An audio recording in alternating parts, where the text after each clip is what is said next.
In today's session, we will be interviewing Miss Maria Paris, and I know I'm probably pronouncing that wrong, but Miss Maria will help me with that part. She is a best-selling author, speaker, businesswoman, and philanthropist. She creates leaders and believes it is our divine right to live an amazing, thriving life. I am so with that.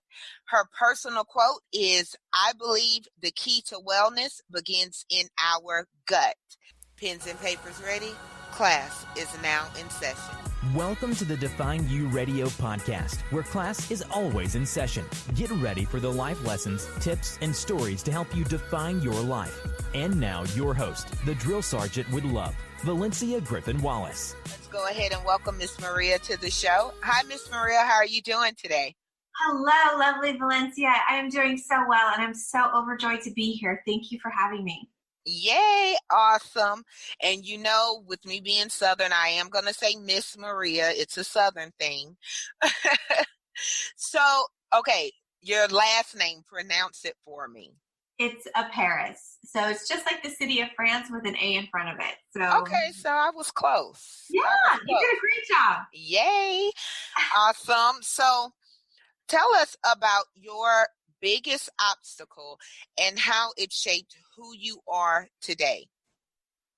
Well, one of the biggest obstacles that I had to overcome in my life was dealing with Hashimoto's disease. And Hashimoto's disease is an autoimmune illness that essentially where your body attacks your thyroid. And fundamentally, it's any autoimmune disease is when your body responds to something that's off in your body, but it doesn't know how to differentiate between what's good and what's bad. So it starts to attack everything in its path. And so with autoimmune diseases, whether it's diabetes or lupus or fibromyalgia, it's all essentially the autoimmune means that your body is, in a sense, attacking itself. Wow. So that was a mouthful. 'Cause, Hashimoto, is that what you said? Yes, Hashimoto's disease. And in this particular autoimmune disease, it's when your body is attacking your own body. And in this case, my thyroid. And so with that, just to give you a glimpse of what my life was before Hashimoto's, or before I knew that I had it, I was a size 2 print model, basically modeling everything from, American Airlines, McDonald's, Marriott hotels, Kodak. I mean, you name it, I was basically representing that company somehow, some way, some form. And I went from red carpet events, owning my own spas, doing all this, these glamorous events, and it all came crashing down within a matter of months, not even months, like weeks. And I can remember going to my first doctor appointment and saying to my doctor, "Look, there's something wrong. I feel my intuition is telling me something's off in my body. I'm not feeling right." And he basically just dismissed me with the most patronizing tone and said, "Oh, Maria, you're just getting older. You need to exercise more." And so he didn't take any tests. He didn't bother. It was almost as if I was just a number and he needed to get to the next patient and try to get the next patient and the next patient. So I felt really lost and didn't know where to start. And so a friend of a friend recommended I see a naturopath. And this naturopath said, "All right, first things first, we're going to take blood tests." And I was like, okay, great. At least she's trying to offer something before giving me this, this blanket answer of "you're just getting older." So she took the blood tests and she said, "It's going to take at least 2 weeks." And she called me back within 7 days and said, "I need to see you right now." And it was so ominous, I felt, oh my goodness, what is she going to tell me? Right. And she said, well, first things first, we have to dig deeper, but right now you have extreme anemia. And I was like, okay, what does that mean? And she's like, anemia means that would you have it so bad that you need a blood transfusion right now. And I was like, what? A blood transfusion? This, I don't get it. This is not, that's what happens to people on TV. That doesn't happen to me. And so I could not relate to that at all. And I was like, I don't want to go get a blood transfusion. I would rather just, see if we can fix this and do it as natural as possible. I don't think I need that. And she really didn't emphasize on how bad it was. And I didn't understand how bad it was. So I said, I figured I could just take a couple iron pills and get my iron back up and I'd be fine. And she didn't really take the time to explain that in saying, well, at 0.3, blood transfusions usually happen between 0.7 and 0.8 or 9, depending on the circumstances.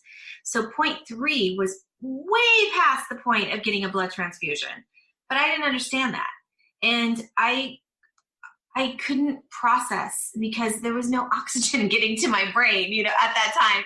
So I think people would say things to me and I wouldn't process. And so when she said you needed a blood transfusion, I thought I could take a couple pills. I thought it would be fine in a week or so and all would be great. I'm like, okay, great. That's the problem for everything. I have iron deficiency, not a big deal. But as it turns out, it was much more in depth than that. And so she told me not to drive for 2 weeks and to really, really be careful. And I just didn't really comprehend that. I got back in my car and I drove home. And then I told my honey, I was like, okay, well, the doctor told me I can't drive for 2 weeks to get my iron back up. And he was like, okay, so let's do it. So we tried everything, blackstrap molasses.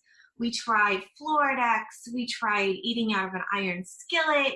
I mean, we tried so many different ways to get iron back into my blood and nothing was happening. Nothing was budging. And so gradually things just started getting worse from there. My hair started falling out in clumps. I started getting vertigo. I gained even more weight. I want to say I went from a size 2 to a size 12 in less than a year. And for me, being only 5'3", that's a lot for my knees and my whole body frame to carry. And especially so quickly. So with all of that, I began feeling really low and super depressed because none of my clothes would fit. All of my whole life I had been modeling and now I couldn't do that because nobody would hire me. Right. And on top of that, I didn't have the energy to go to any of these bookings anyway. And so everything came to this like dramatic halt in my life, a huge, huge crisis because I was spending thousands of dollars trying to get myself well and thousands of dollars weren't coming in anymore because I wasn't doing what my job was. And so I found myself just really lost in this sea of advice from so many people that I gave them the power to tell me what was right in my body. That is definitely what I want to talk about is how, you started to get your life back. But I kind of want to go back to the anemia because it's something that you really don't hear people talk about a lot these days. And of course you think, okay, I could take some iron pills or something like that. You didn't understand the severity of it. But at that point, did you start researching or, because I know you said initially you were really kind of dismissive of it, but you felt those changes in your body. Yes. To be honest, I didn't have the mind to do it. I had such intense brain fog that even if I wanted to look something up or Google it or whatever research I wanted to do, I just couldn't. I didn't have the strength or the mind capacity, the brain capacity to do any of this stuff. I was barely getting by. There was a point in with all the anemia that I was slurring my speech. My honey thought I was possibly having a stroke because in my mind I knew what I was saying, but it would come out slurred. And I would take one step up to get to my front door and I'd be out of breath. I'd be hunched over, just like, just trying to grasp whatever air that I could. And it wasn't until later, probably about a year, maybe 2 years into it, that I actually started feeling better, because I went to see another doctor and he was like, oh, anemia, you need vitamin B to absorb C, and you need vitamin C to absorb iron. And so he taught me how to give myself vitamin B complex shots every week. And sure enough, my iron started shooting right back up. And the reason he taught me how to do it myself was because they were initially charging me $30 a shot, and I needed a lot. I needed at least initially I needed at least 2 a week. And so 60, 120, that's $240 a month that I was spending just on shots, not including anything else, right. Not including the doctor's visits and the other supplements that I was taking. So I was like, is there any way that you can just help me save money on this? And he was like, do you mind giving yourself shots? And I was like, okay, so I'll teach myself how to do it. And so with that, I was able to purchase $120 in a vial, and that lasted a full 3 months. And so that saved me so much money, and it literally brought my iron back up within a short amount of time. And I was so grateful to this doctor. He was super crazy. Like he was all over the place in terms of not being able to help me with anything else. But I'm always grateful to him for helping me find that, because at least I was able to get my iron back up. My hair wasn't falling out anymore, and I started to get some energy back and clarity in my brain. So the B complex, was that a mixture of B6, B12, or just all the Bs? So it comes from a compounding pharmacy, and you can go to any naturopath or functional medical doctor and have them create what your body needs specifically. So, if you have the MTHFR gene, there's a difference between folate and folic acid, or, so the B, you want to be very specific in that. So I don't want to say just go and pick up whatever you can. Right. It really, you have to have some blood tests behind it so that you know exactly what to get for your body.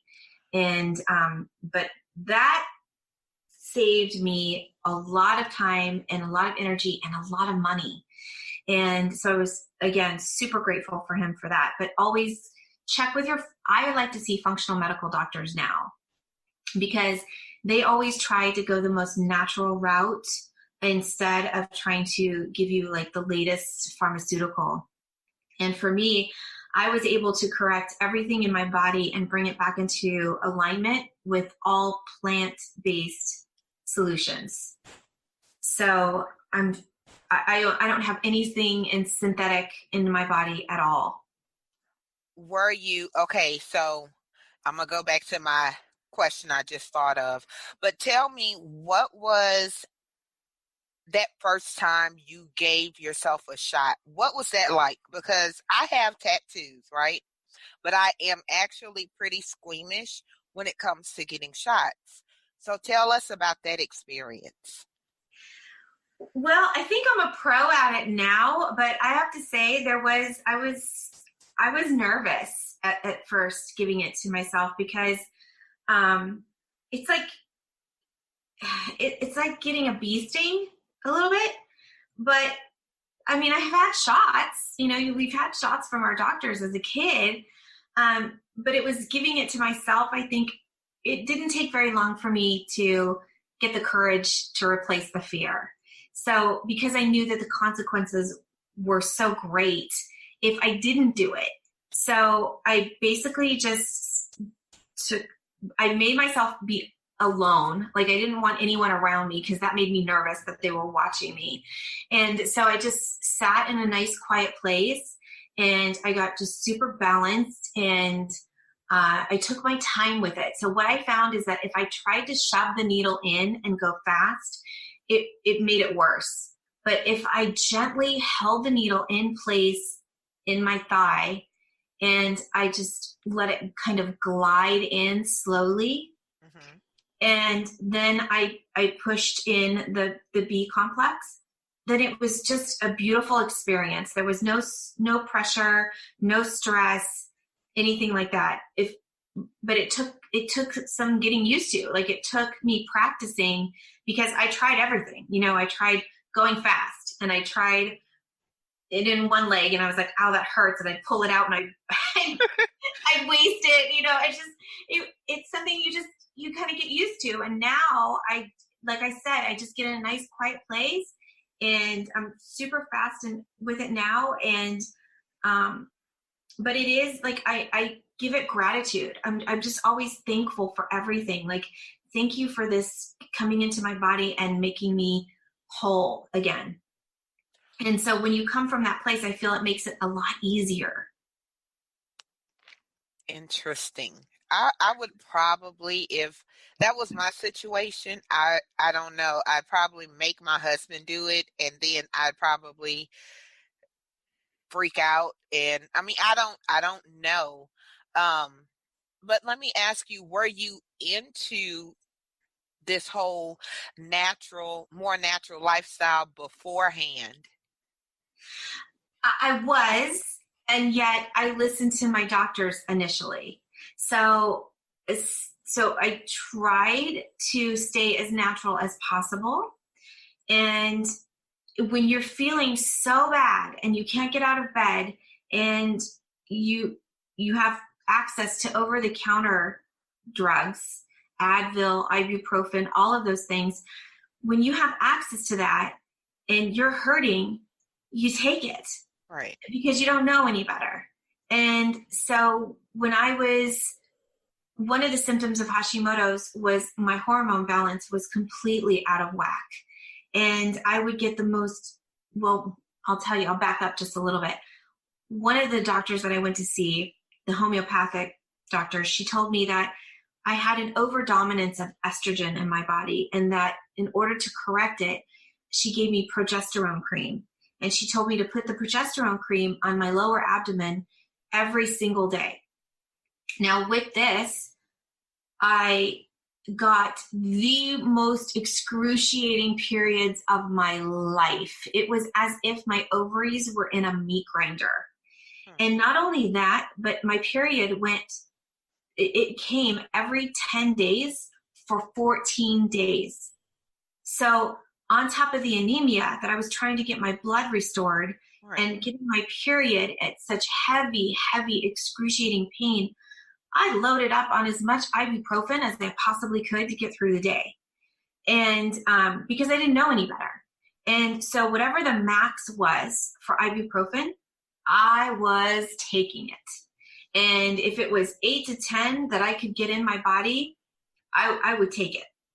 And with that, it upset my stomach. I got such bad stomach aches.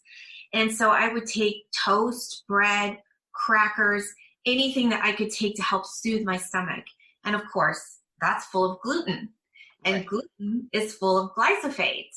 And that's a pesticide, an herbicide, which causes even more damage to our stomach and our whole immune system. So I was inside of this cycle that was getting worse and worse. Even though my blood was getting better, my stomach was getting worse and everything around it. And so I kept listening to all of these people who kept saying, this is great. You need to take this. You need to take that. Spending thousands of dollars. Nothing was working.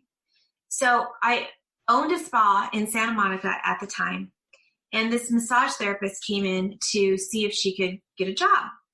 And she said, do you mind if I use this essential oil on your massage? And I was like, oh, you can use DW40 on my back right now. I don't care. I just need to get this done so that I can see if I can hire you so that I can go home and go to bed. That was literally the only thing in my head.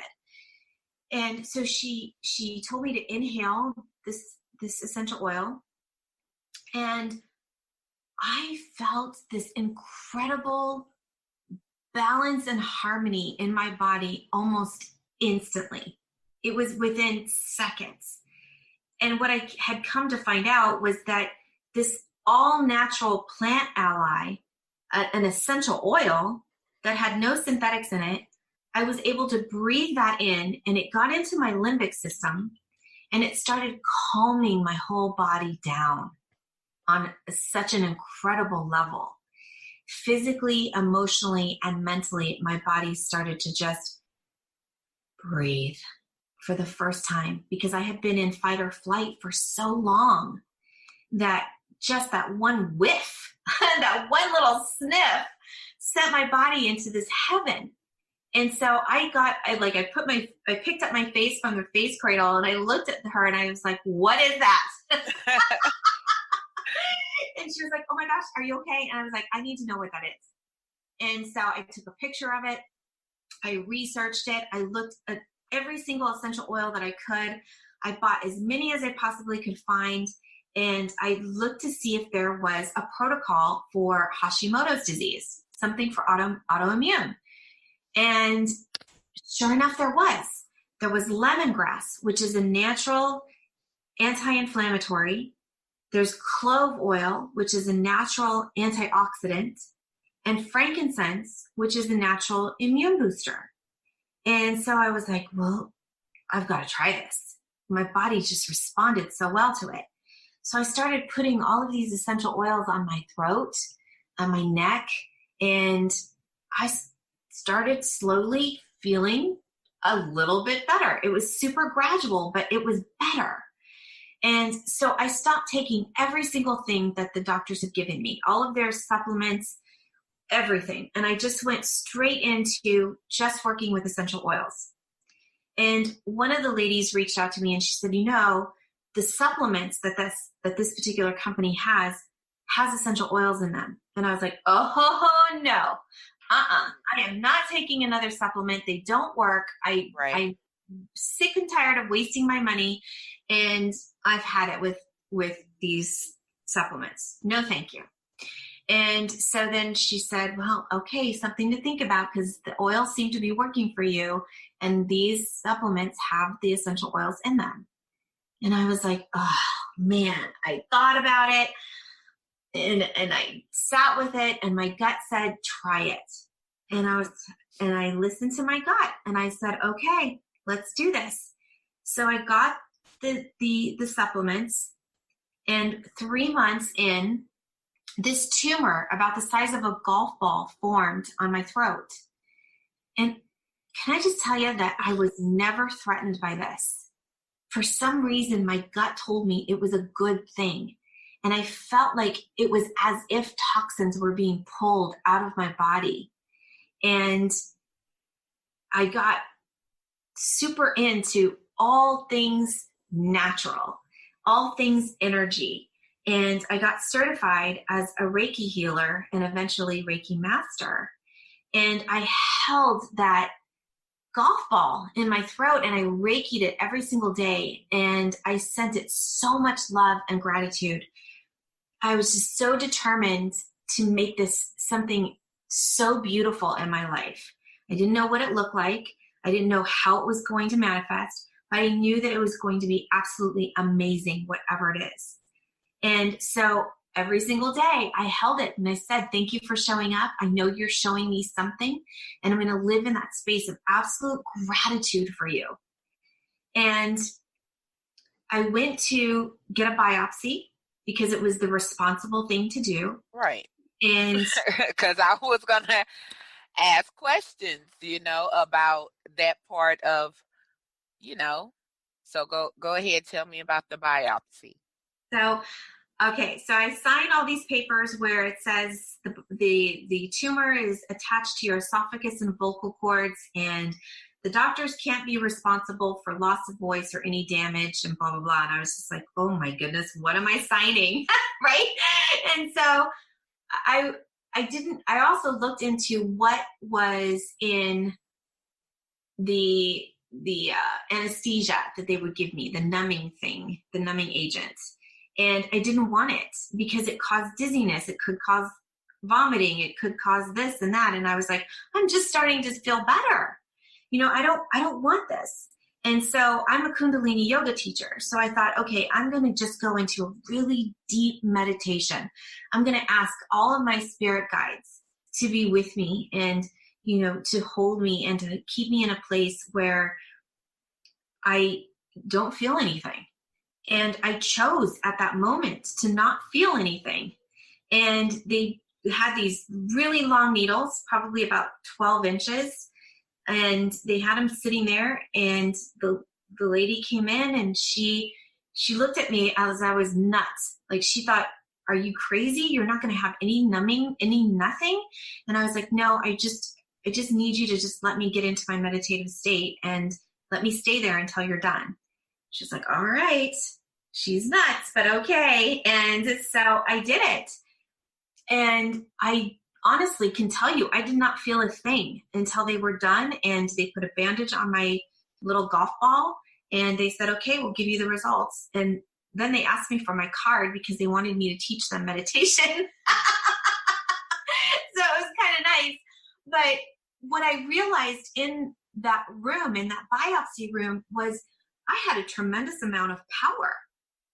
I could control what I was feeling at that time. And you hear these stories of women lifting cars off of their babies, right? You hear these tremendous stories of people going through all of these incredible things where they have a tremendous amount of power.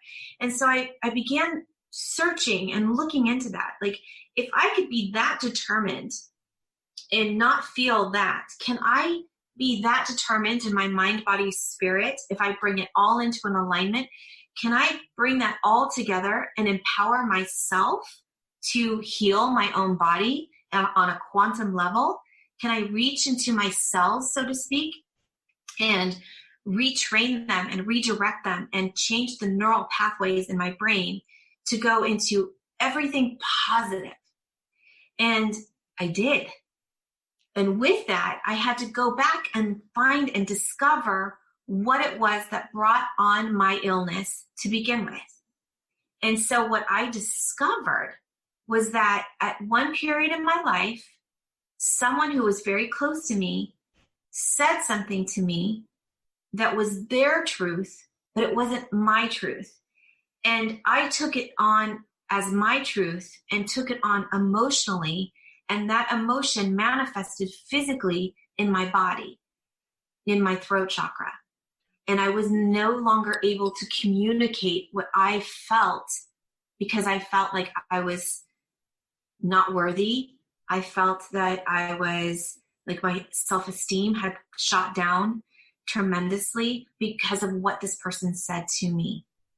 And so as soon as I was like, oh my gosh, that was it. I took that on. And I thanked that person.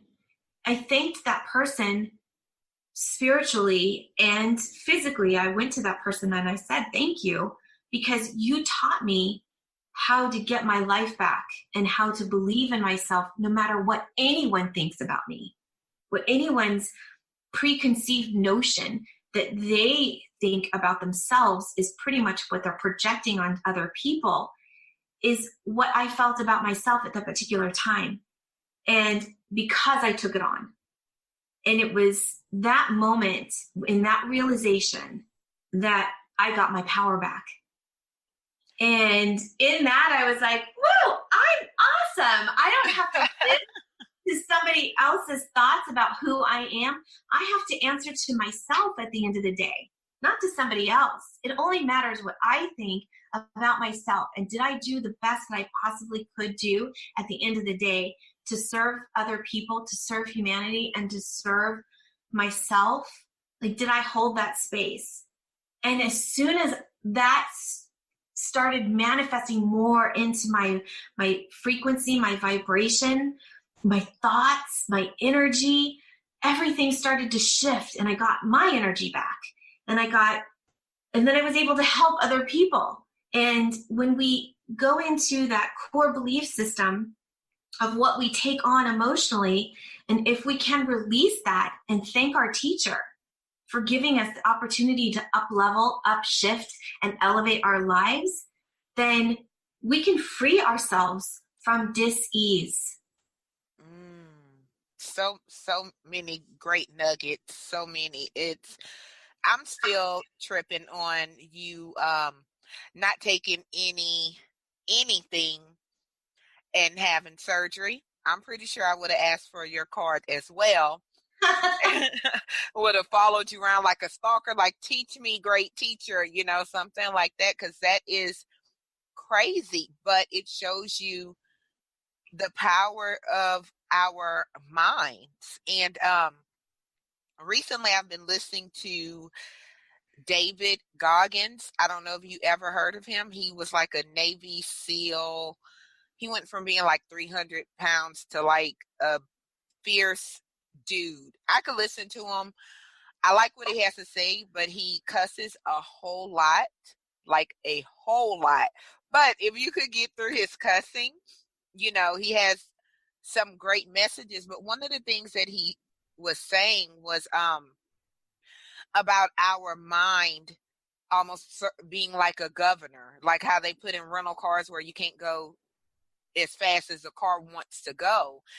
And he really kind of gave like so many great examples of that mind-body connection, because our mind is full of things we've internalized over the years, and it does affect our body in, good or bad. So I love how you put that. So I want to kind of rewind a little bit, because a lot of people are dealing with, different autoimmune diseases.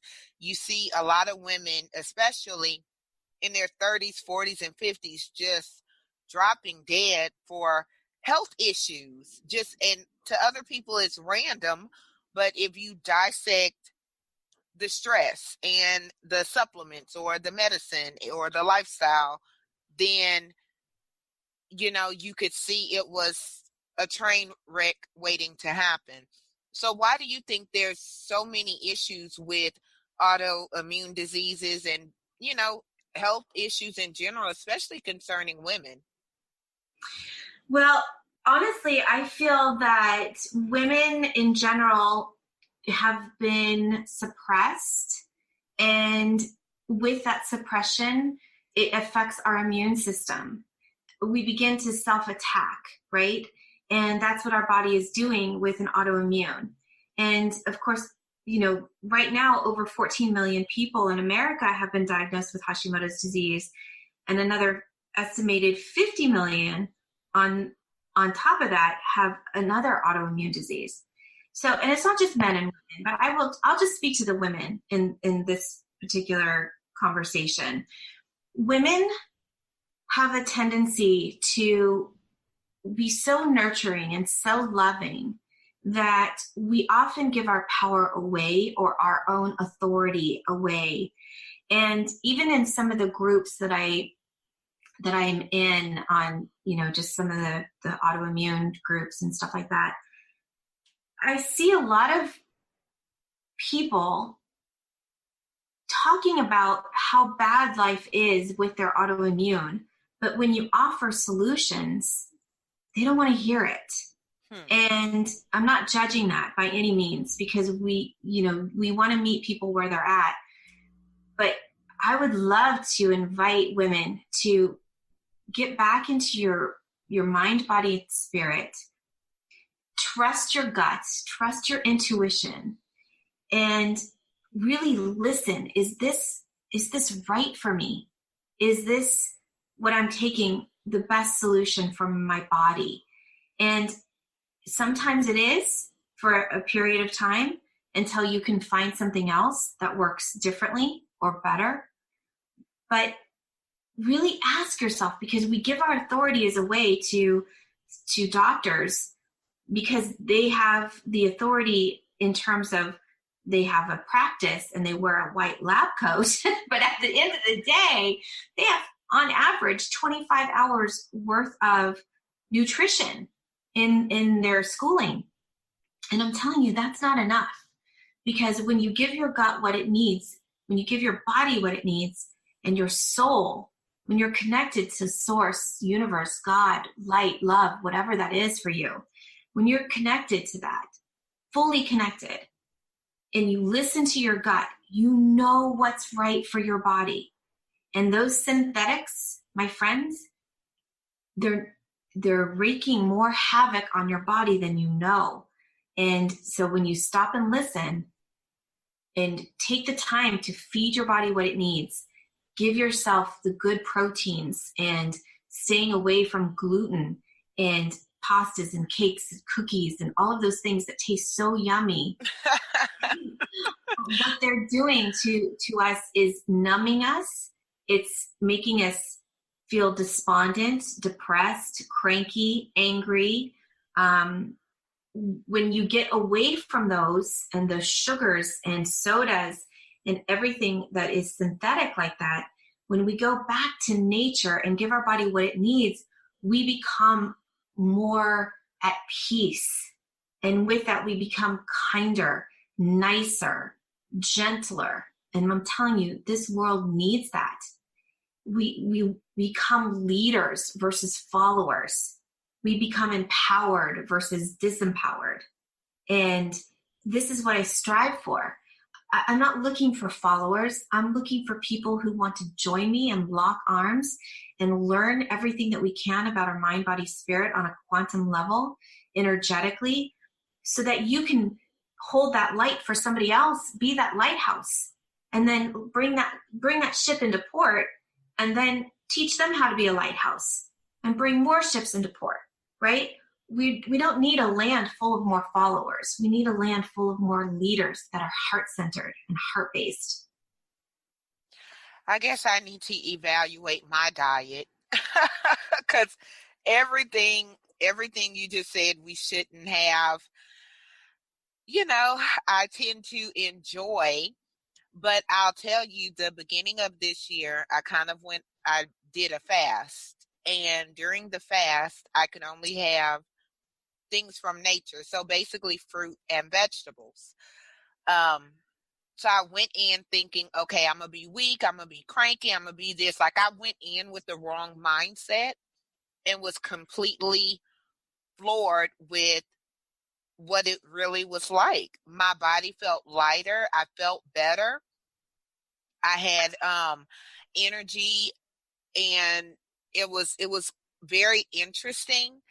And soon as I got off the fast, of course, I picked up some old habits, but I definitely noticed the difference in what I was putting in my body during the fast versus, especially meat. Like, I didn't eat meat, and I love meat.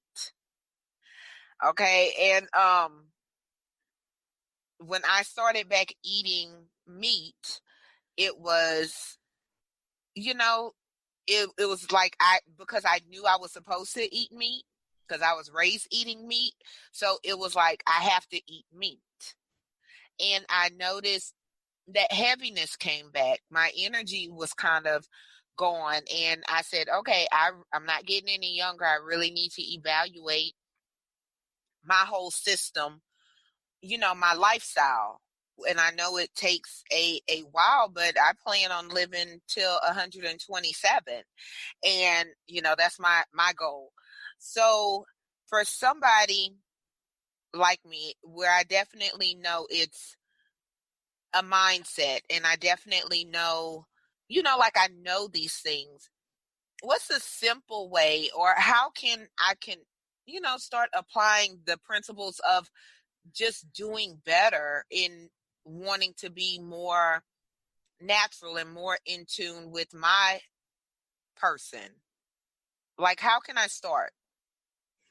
I feel that the best way to start is to, instead of thinking of what can I not have, think about what you can have. So for me, I started out with sweet potatoes. Sweet potatoes to me became my saving grace because they're savory and sweet. So you can put a little, cinnamon and a little bit of stevia on there, and they become like a sweet potato pie, right? So that's super delicious, and that satisfied my carb cravings. And when I wanted something savory, because I don't eat nightshades anymore. So anything that has potatoes, tomatoes, eggs aren't a nightshade, but I don't eat peppers and goji berries, anything like that. And so I started replacing all the things that I couldn't have with all the things that I still love that taste of. And also, I found for me, it's best not to go cold turkey, right? So I gave myself a treat every 40 days, but it would be on the 41st day. And I'm telling you, if you can go 40 days to change, it takes 40 days to change a habit. So if you can go 40 days without any pastas, sugars, anything like that, and replace them with apples and almond butter and celery and almond butter, and make sure you use the raw almond butter.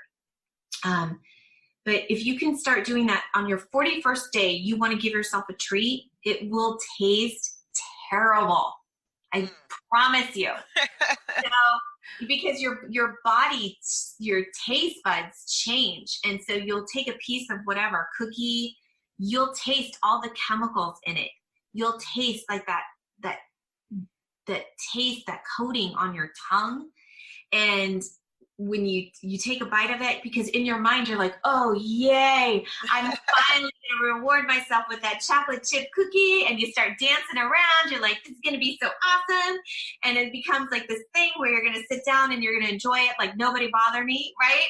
And then you take a bite and you're like, this is awful. Give me back my apple and banana, or give me back my my nut butter, anything that's completely natural. And for me, when I eat that stuff now, I'm like, ugh, I can taste every single chemical that's in it. It does not taste good to me at all.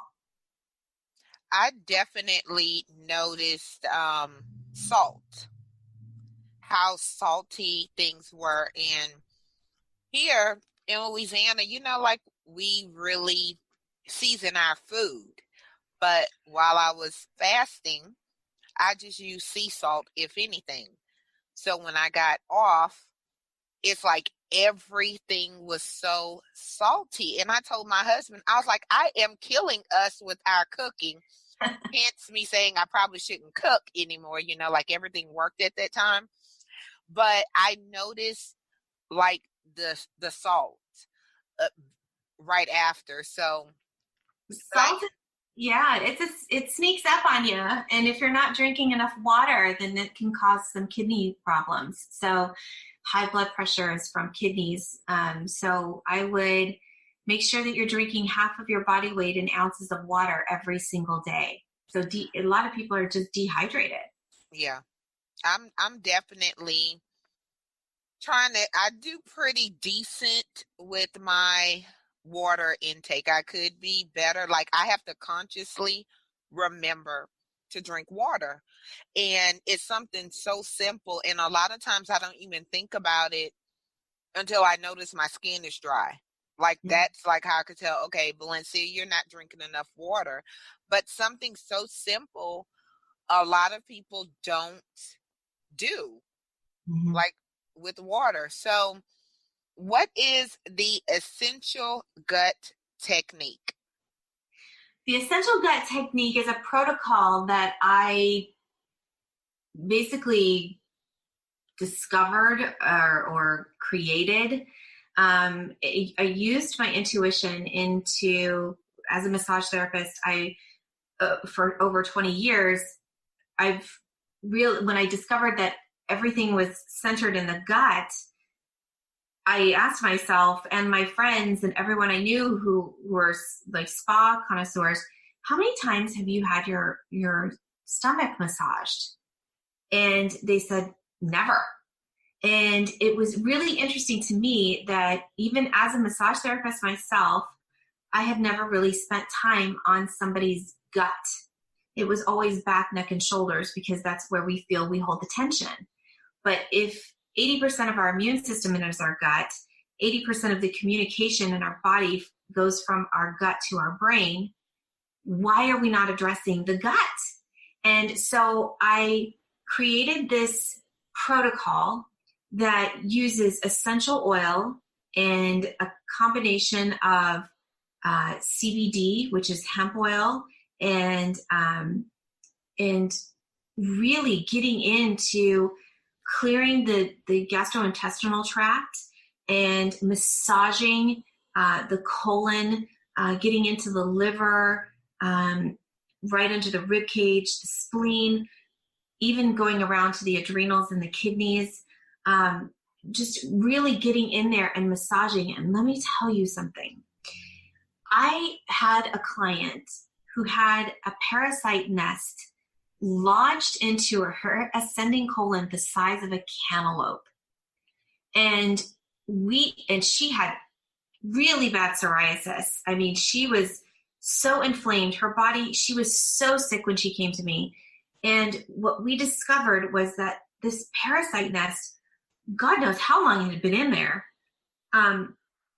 What I did was, with this protocol, moved it and moved it and moved it until it finally passed.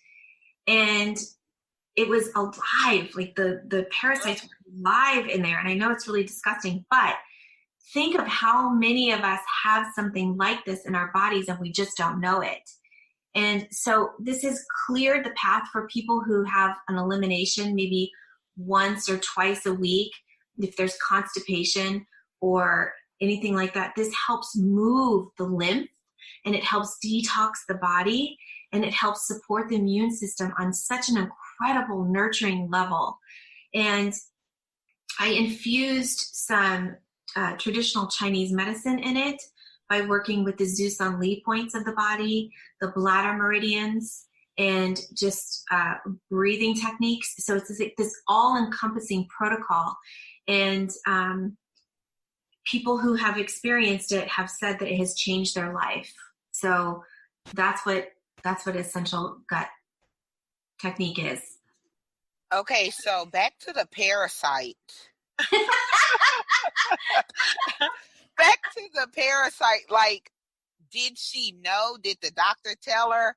And she was like, okay, we're just going to leave this here. Or was it something like, I have so many questions and don't even know where to start.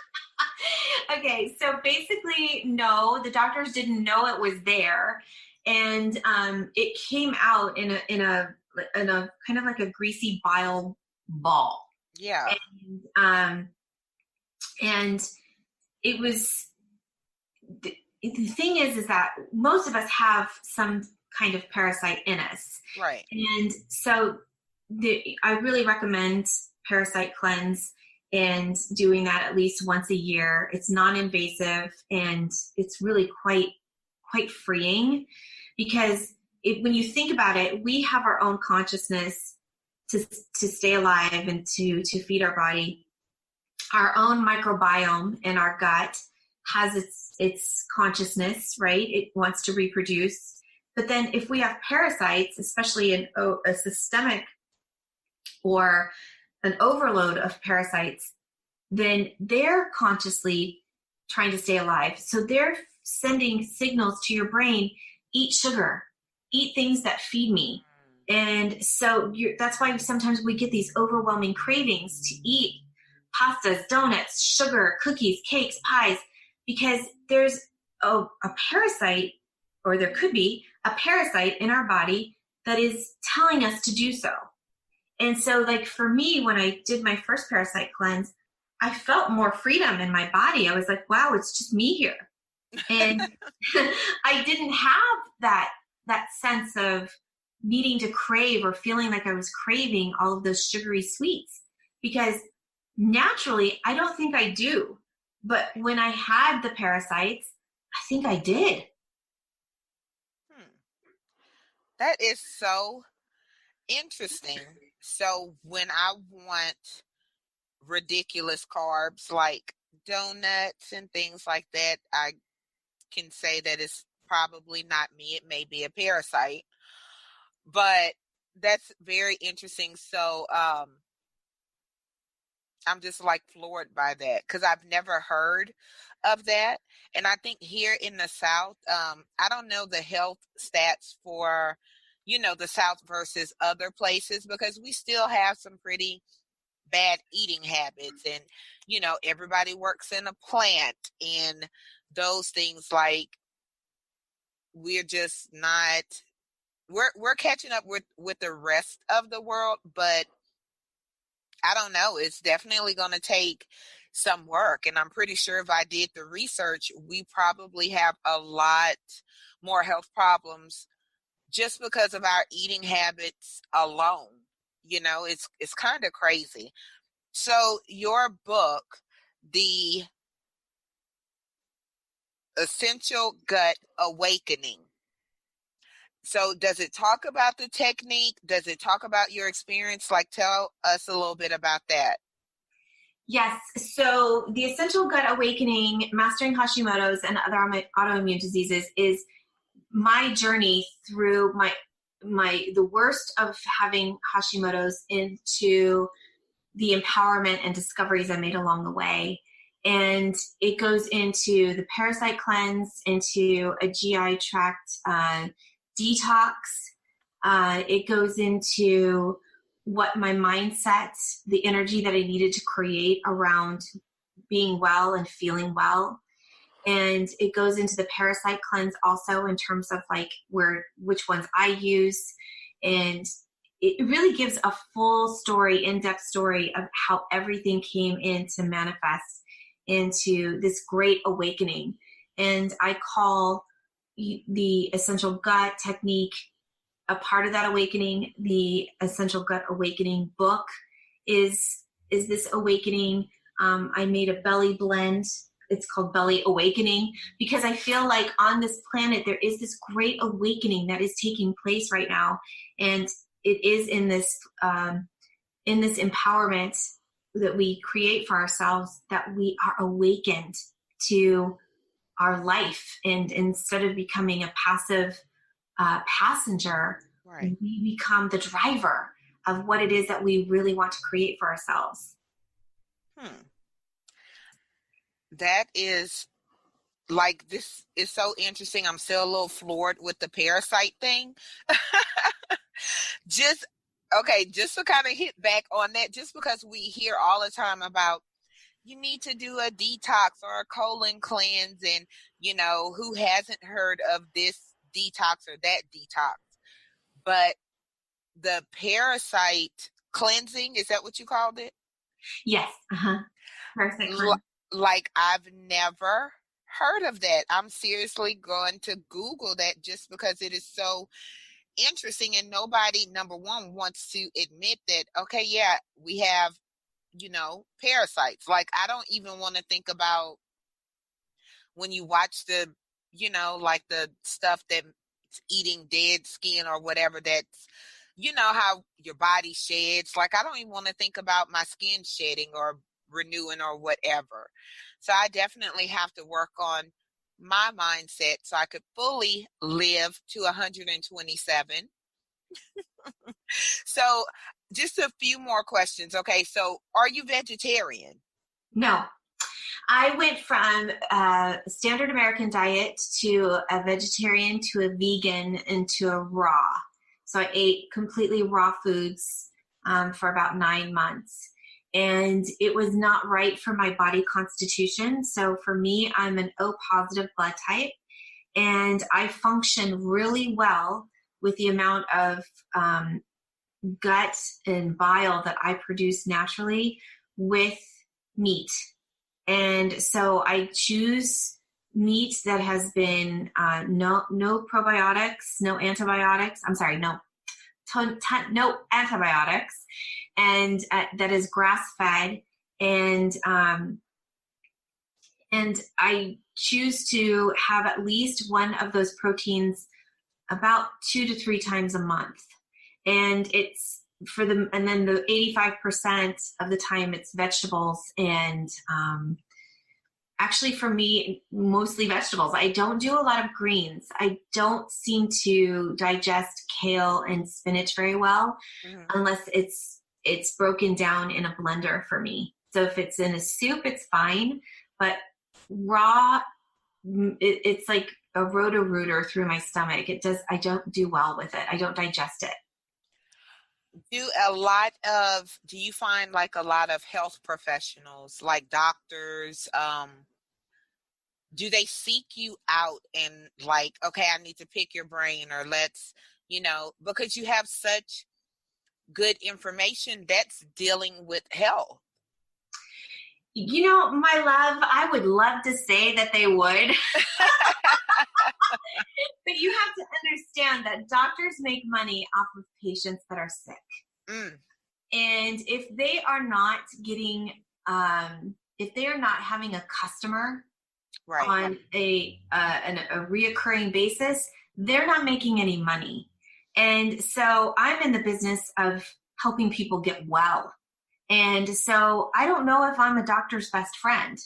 I'm definitely a patient advocate in terms of knowing what maybe I can bridge the gap between a patient and the doctor, and maybe helping find balance in between. But don't get me wrong. I'm not upset at doctors, right? I do love them. I think they're awesome. I feel that their best interests aren't always our best interests. Right. And so if I break an arm, or I need an emergency surgery, or there's a trauma, you bet I'm going to go to a doctor. Of course I am. But I'm going to get off the pharmaceuticals as fast as I possibly can.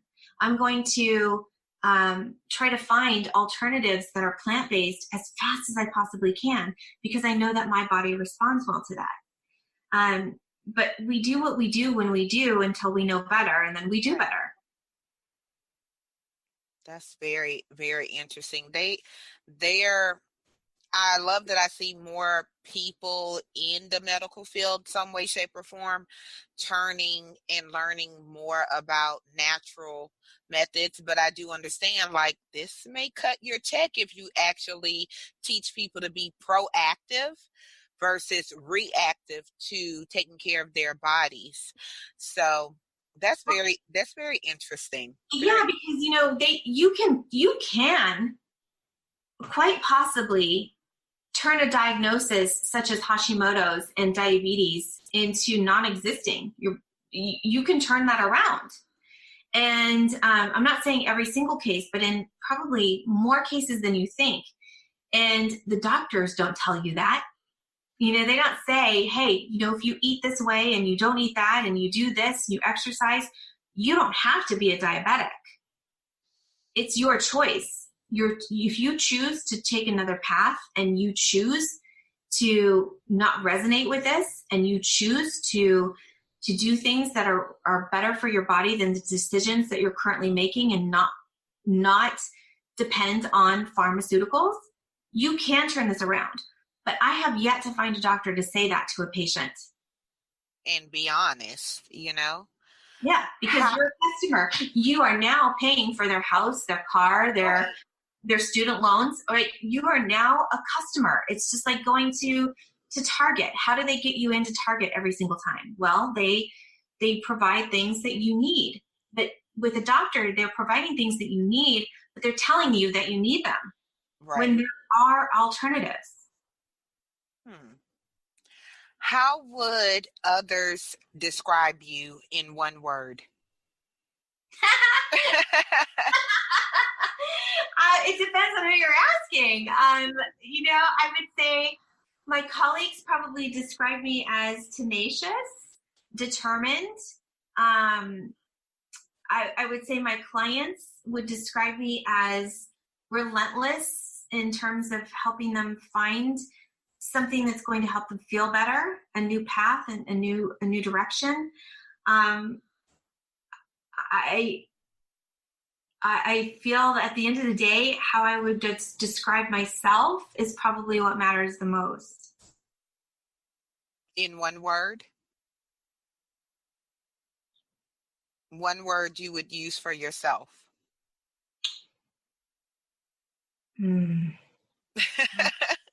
One word, I would say teacher. Love it. Love it. Miss Maria, it has been a great interview. I've learned a lot and I have some Googling to do. How can the audience get in touch with you? And most importantly, how can they get the book so they can learn how to be a little more proactive? The Essential Gut Awakening is on Barnes & Noble and Amazon and Books A Million. And you can find me on Instagram at Maria Aparis. And my website is Maria Aparis or essentialgut.com. So either one works because sometimes Maria Aparis is kind of hard to spell. So essentialgut.com is how you can find me. And I'm giving away a couple of gifts. So So my first gift is a free 15-minute consult that you can schedule on my website. And I, just make an appointment and we will connect and we can talk about where you're at and how to move forward. And then also my free gift is a free book. It's an ebook and it's called Trust Your Gut. And it is opening and awakening your intuition and learning how to know what your intuition is, but also how to stop and listen to it. Awesome. And all of that information, of course, ladies and gentlemen, will be posted on the show notes that you can find on the website. Get your gut together. That's kind of good. Yeah, that's 2019 advice. So definitely connect with Miss Maria. Get your consult and snatch that ebook.